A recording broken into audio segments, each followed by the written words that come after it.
Good morning, students. Today I am going to give you a brief introduction about the chromosomes, the DNA, karyotyping, ideogram, etc. Here you see ideogram. In ideogram, chromosomes are arranged based on its decreasing size, so it will be of haploid nature. All the haploid chromosomes, they are arranged based on the decreasing size, that is called ideogram. And karyotyping means the set of chromosomes whose features are constant in a species, and when this set is depicted, the characteristics, that will be called as karyotype. So the basic difference is ideogram will contain haploid sets and the karyotype will contain the diploid sets. Okay, now coming on to the chromosome size. The size of the chromosome will vary accordingly. Okay, in every cell the chromosome size varies, and the decreasing order, as I have told you in case of ideogram, the size is decreasing. In case of decreasing order, ideogram is depicted. Here you can see the chromosome size is very small. Suppose if we will talk about the human beings, the smallest chromosome is X. Among all of the chromosome, the smallest is X, and if you will talk about male, the smallest will be Y. So as a whole, you can tell that Y chromosome is the smallest in the human beings. Okay. So coming on to the size of chromosome, it can vary in microns. Sometimes it can go in nanometers. Generally, the size is 0.2 micrometer to 2 micrometer. This is the general size of the chromosomes. Okay. Now coming on to the function of chromosomes. The chromosomes function is only to maintain the characteristics or transfer the DNA from parents to offspring, and the number of the characteristics. Suppose the characteristics of human is there in the offspring, there should be the characteristic of human being. So that is the work of the chromosomes. If a plant is there, the offspring will look like plants, it will behave like plants, it will have all the different other structures which are present in the plant. So that is the work of chromosomes. All the things are present inside it. Now if we will see the structure of DNA, DNA is the genetic material, deoxyribonucleic acid, where you can see it was given by Watson and Crick. Okay, Watson and Crick gave the double helix model of DNA. So it will be arranged in a double helix. So it is like this. Double helix is there, and there are nucleotides present in them. 4 types of nucleotides are there. Adenine, then you will have guanine, cytosine, and thymine. Okay, it is also called A, G, C, and T. And always you will see that adenine always combines with thymine, and cytosine always combine with guanine. So this is fixed, it will not change. If it is changed, the whole set will exchange among themselves, the person will not exist. Okay. And here you see one term will compose of 10 nucleotides. So basically DNA is a macromolecule consisting of nucleotides. So nucleotide means there will be a sugar molecule, nucleotide, and a phosphate molecules. So sugar,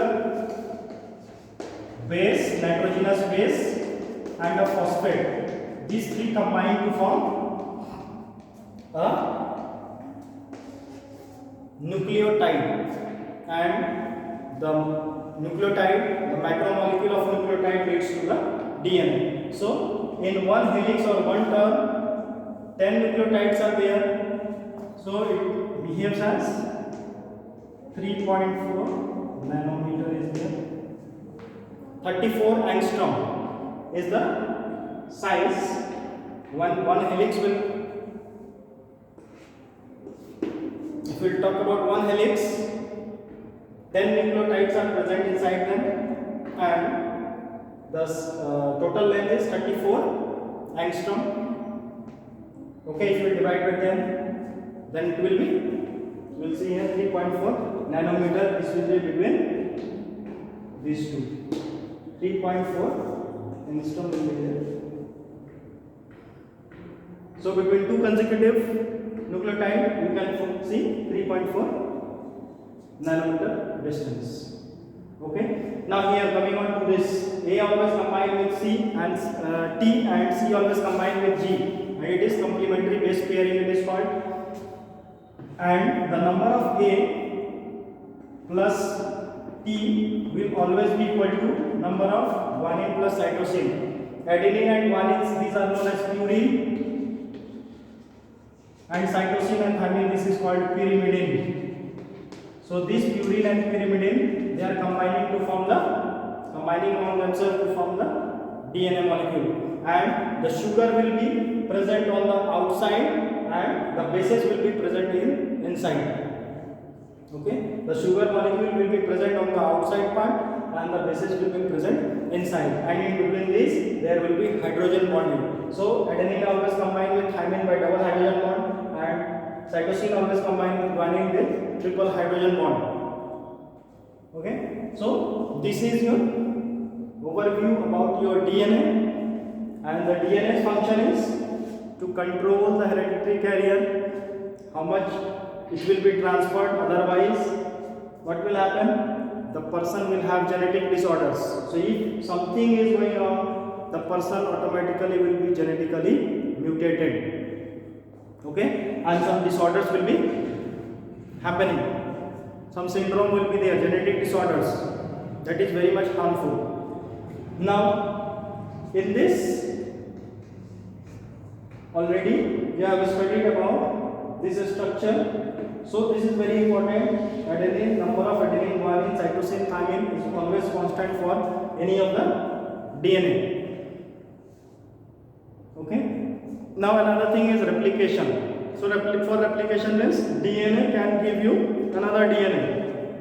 From DNA, the DNA is synthesized. From previous DNA, a new DNA will be synthesized. So here you can see. Suppose it is your DNA. So for DNA replication, what will happen? There will be, first these two will be, the strands will be opened, okay, and then new DNA strand will be synthesized here. So this is the concept of replication. So first what will happen, these two DNA, the DNA strand which is wide, that will become free, and afterwards the new addition of the DNA, suppose it is C, G, A, T, then it will be G, C, T, A, like this, and again hydrogen bond will come in action. So this is from the previous one, the new will be synthesized, new DNA will be synthesized, that is called the replication, DNA to DNA synthesis. Okay, so this is overall view of the second chapter.